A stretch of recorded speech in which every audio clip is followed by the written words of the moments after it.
ભુજના વન ચેતના કેન્દ્ર ખાતે Gujarat institute of desert ecology અને વન વિભાગના સંયુક્ત ઉપક્રમે મિસ્ટી કાર્યક્રમ અંતર્ગત મેંગ્રોવ ઇકોસિસ્ટમ માટે કૌશલ્યવર્ધનના વિષય પર એક વિશેષ પરિસંવાદનું સફળ આયોજન કરવામાં આવ્યું હતું. આ કાર્યક્રમની શરૂઆત મહાનુભાવો દ્વારા દીપ પ્રાગટ્ય અને રાષ્ટ્રગાન સાથે કરવામાં આવી હતી. સ્વાગત પ્રવચનમાં પશ્ચિમ કચ્છ વન વિભાગના એસીએફ હસમુખ ચૌધરીએ ઉપસ્થિત સૌનું અભિવાદન કર્યું હતું, જ્યારે પશ્ચિમ વિભાગના ડીસીએફ હર્ષ ઠક્કરે સિમ્પોઝિયમના ઉદ્દેશ્યો વિશે વિસ્તૃત માહિતી આપી હતી. કાર્યક્રમના મુખ્ય અતિથિ તરીકે ઉપસ્થિત કચ્છ સર્કલના વન સંરક્ષક ડોક્ટર ધીરજ મિત્તલે મેંગ્રોવના સંરક્ષણ અને તેના મહત્વ પર ભાર મૂકી પ્રેરણાદાયી ઉદબોધન આપ્યું હતું. તકનીકી સત્ર દરમિયાન વિવિધ ક્ષેત્રના નિષ્ણાંતોએ મેંગ્રોવ અને સમુદ્રી વનસ્પતિના સંરક્ષણ અંગે ઊંડાણપૂર્વક ચર્ચા કરી હતી. પશ્ચિમ વિભાગના ડીસીએફ હર્ષ ઠક્કરે વન વિભાગ દ્વારા હાથ ધરાયેલા સંરક્ષણના પગલાંની વિગતો આપી હતી. ગાઈડના આસિસ્ટન્ટ ડાયરેક્ટર ડોક્ટર કે કાર્તિકેયને મેંગ્રોવ અને શેવાળ પર ચાલી રહેલા સંશોધનો વિશે માહિતી પૂરી પાડી હતી. આ ઉપરાંત કચ્છ યુનિવર્સિટીના આસિસ્ટન્ટ પ્રોફેસર ડોક્ટર સીમા શર્માએ બ્લુ ઇકોનોમી અને સ્માર્ટ કોસ્ટલ ઇકોસિસ્ટમ જેવા આધુનિક વિષયો પર પ્રકાશ પાડ્યો હતો. ગાઈડના ડાયરેક્ટર ડોક્ટર વી વિજયકુમારે દરિયાકાંઠાના પર્યાવરણના પડકારો અને તેના વ્યવસ્થાપન અંગે માર્ગદર્શન આપ્યું હતું. જીઆઈએસ એક્સપર્ટ હાર્દિક પટેલે મલ્ટી સેન્સર ડેટા ફ્યુઝન દ્વારા થતા મેંગ્રોવ મેપિંગ વિશે ટેકનિકલ જાણકારી આપી હતી. અંતમાં ડોક્ટર ડીપી બહેરા દ્વારા મેંગ્રોવ મેન્યુઅલ ઓફ કચ્છનું પ્રેઝન્ટેશન રજૂ કરવામાં આવ્યું હતું.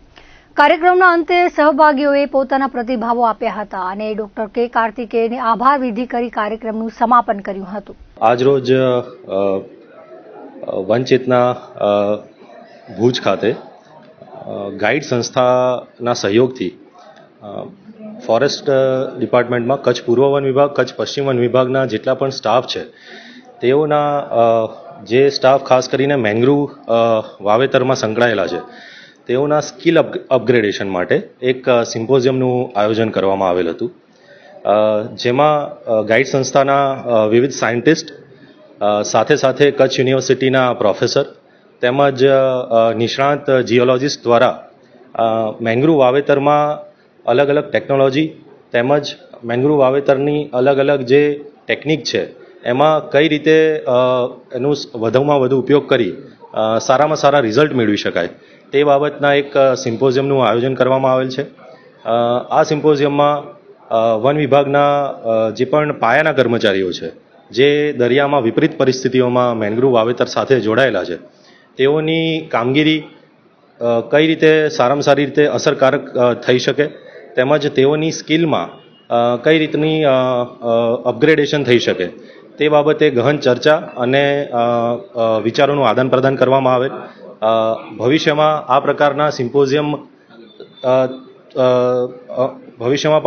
સિમ્પોઝિયમથી સ્ટાફનું જે નોલેજ છે તેમજ તેની સ્કિલ છે તેનું અપગ્રેડેશન મિસ્ટી જે યોજના છે ભારત સરકારની તેના દ્વારા કરવાનો અમારો પ્રયત્ન રહેશે. गवर्नमेंट ऑफ गुजरात ने 2023 में एक मिस्टी प्रोग्राम शुरू किया है, मैंग्रोव इनिशिएटिव से. उसमें मैंग्रोव का बढ़ाने के लिए मैंग्रोव और ब्लू कार्बन एंड लाइवलीहुड तीनों को उसमें कॉम्बिनेशन करके किया है. वो प्रोग्राम कच्छ में चालू है, फॉरेस्ट डिपार्टमेंट इनिशिएट कर रहा है उसको पूरा. और आज वो प्रोग्राम के ऊपर हम लोग ने चर्चा कर रहे हैं और मैंग्रोव इंक्रीज करने के लिए और क्या क्या कर सके उसके बारे में चर्चा है. और फॉरेस्ट डिपार्टमेंट के साथ डिस्कशन और लोगों को जानकारी भी कैसे कैसे करने का है, उसकी वजह से मैंग्रोव का उत्पादन बढ़ जाए. मेनली मैंग्रोव का एरिया बढ़ाने का है, मैंग्रोव प्लांटेशन का इनिशिएटिव्स को और ज़्यादा करने का है और मैंग्रोव की वजह से जो फायदा मिले लोगों को उसको भी बढ़ाने के लिए. तो मैंग्रोव इनिशिएटिव्स और लाइवलीहुड सपोर्ट दोनों इन अ सस्टेनेबल मैनर में करने के हैं.